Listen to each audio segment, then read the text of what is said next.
agora tem Luca Bassani. É o momento em que todos correm para a televisão, as crianças chegam com pipoca e sorvete, porque tem cenário internacional. É agora. A Rússia lançou sobre a Ucrânia uma das maiores e mais fortes ofensivas desde o início da guerra. Pelo menos 5 mísseis e 60 drones foram abatidos sobre o território ucraniano nessa madrugada. Quem traz todos os detalhes para a gente agora é Luca Bassani, nosso correspondente internacional, que nesse momento se encontra às 21h19 em Moscou, nos arredores de Moscou, na Rússia. Agora são 15h20 aqui, 21h20. Você está num bunker? Por favor, gostaria que você nos contasse como está a estratégia de Zelensky dizendo: você vai tomar a Ucrânia, eu vou tomar Kursk. Pronto, fica elas por elas. Gostaria de te ouvir. Pois é, Capês, boa tarde a você, aos nossos debatedores, a todos que nos acompanham. É uma dinâmica relativamente interessante, assim podemos dizer, do aspecto da história militar, da estratégia militar, mas sempre muito triste do aspecto humanitário. Afinal, como você bem introduziu, durante a última noite tivemos um dos maiores ataques realizados no território ucraniano desde o início da guerra. Foram mais de 60 drones, 5 mísseis, grande parte deles abatidos pelas forças ucranianas, mas tantos outros que atingiram com sucesso alguns alvos na cidade de Kryvyi Rih, inclusive a cidade natal do presidente Zelensky, principalmente em um hotel, e acabaram vitimando 2 pessoas e algumas outras que também estão ainda desaparecidas, acredito, embaixo dos escombros na região de Kiev.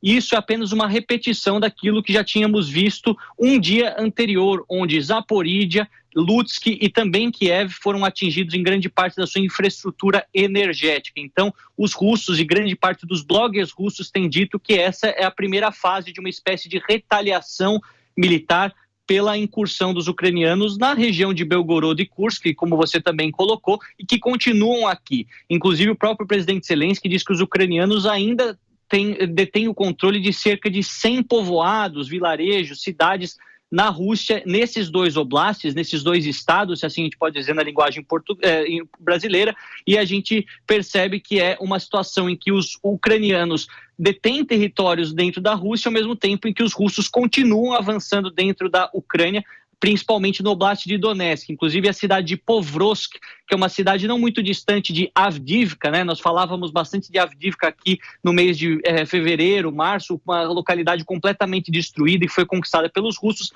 Povrovsk, então, foi evacuada pelos ucranianos e deve ser a próxima conquista dos russos. Mas o presidente Putin tem uma questão de pressão crescente pela sua população que quer que a Rússia expulse daqui os militares ucranianos. O presidente Zelensky diz que tudo faz parte de um grande plano da vitória, um plano que ele compartilhou com o presidente Joe Biden e que também enviará uma versão do mesmo tanto para Kamala Harris quanto para Donald Trump, porque, segundo ele, é apenas o primeiro passo para reverter todo esse processo que nós vemos na guerra.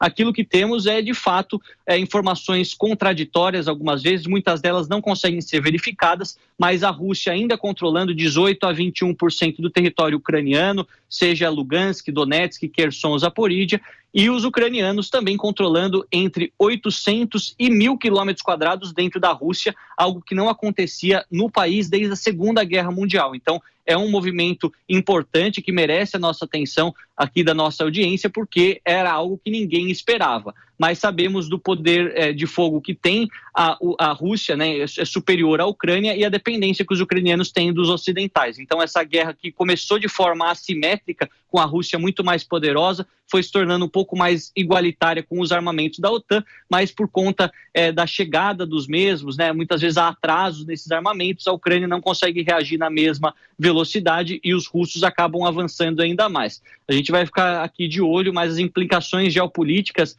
dessa incursão aqui na Rússia, elas são bastante grandes, considerando que o presidente Putin agora não tem mais aquela fama de homem 100% seguro. Mais ou menos o que aconteceu em Israel, que nós falávamos no ano passado, Capês, que Netanyahu sempre passou uma sensação de 100% de segurança aos israelenses, e mesmo assim uma falha de inteligência do seu governo aconteceu um ataque do Hamas sem proporções, sem comparação, perdão, nos anos anteriores. Aqui na Rússia acontece a mesma coisa. Putin sempre foi considerado um homem forte da segurança, mas que também numa falha no controle fronteiriço acabou perdendo quase 1.000 quilômetros do seu território, que é muito vasto. Nós sabemos a Rússia 17 milhões de quilômetros quadrados, 2 vezes o tamanho do Brasil, mas mesmo assim é impressionante o que tem acontecido aqui e muitas pessoas não sabem como vai continuar, né? Qual será o panorama, considerando aqueles planos que não são revelados, seja de um lado, seja do outro. Agora, Luca, uma última pergunta. A gente sabe que a Rússia você falou, tem mais de 17 milhões de quilômetros quadrados, é praticamente o dobro da China e dos Estados Unidos.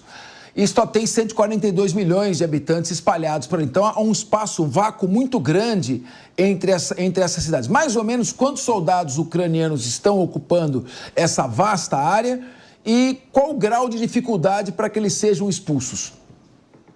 Olha, Capeza, a gente vê que inicialmente disseram que quem liderou a incursão foi um grupo, algumas tropas, alguns batalhões que totalizavam 1.000 soldados apenas. Mas à medida que eles foram avançando e criando esse corredor, né, essa zona neutra, esse buffer zone entre a Ucrânia e a Rússia, mais soldados foram entrando e esse número pode estar agora na faixa de 7, 10 mil, eles acabam variando de acordo com a fonte. A gente sabe que pode não parecer muito grande no aspecto dos homens, da quantidade de homens, mas grande parte dos soldados mais competentes da Rússia estão dentro da Ucrânia nesse momento, então eles precisariam ter um remanejamento, né?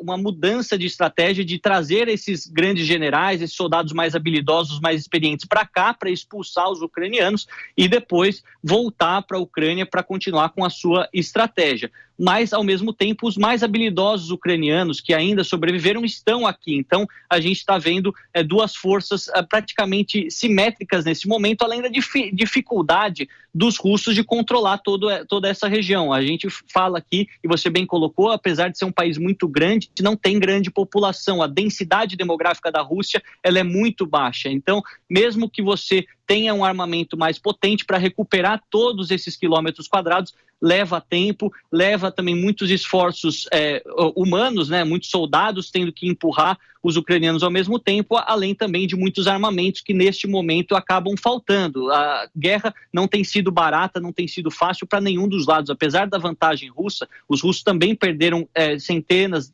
alguns falam milhares de tanques, muitos mísseis foram destruídos, muitos estoques militares foram também destruídos nos ataques de drones ucranianos. Então, é uma questão que leva também à produção industrial russa defasada em alguns pontos, o que dificulta isso acontecer de uma hora para outra. Mas eu acredito que essa incursão ela pode ditar qual será o futuro dessa guerra nos próximos 6 meses, dado o efeito surpresa que ela nos traz, né?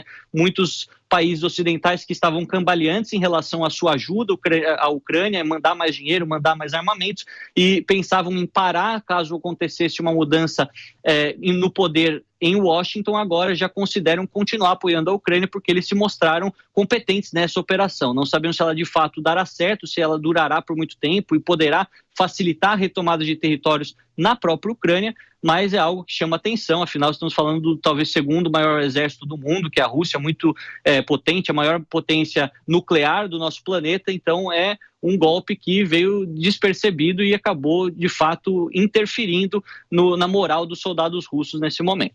Tudo muito triste. Aqueles que a Rússia e a Ucrânia sobreviveram a Napoleão Bonaparte, a Adolf Hitler e a Stalin, a 3 dos maiores ditadores da história. E agora os que sobraram estão se matando.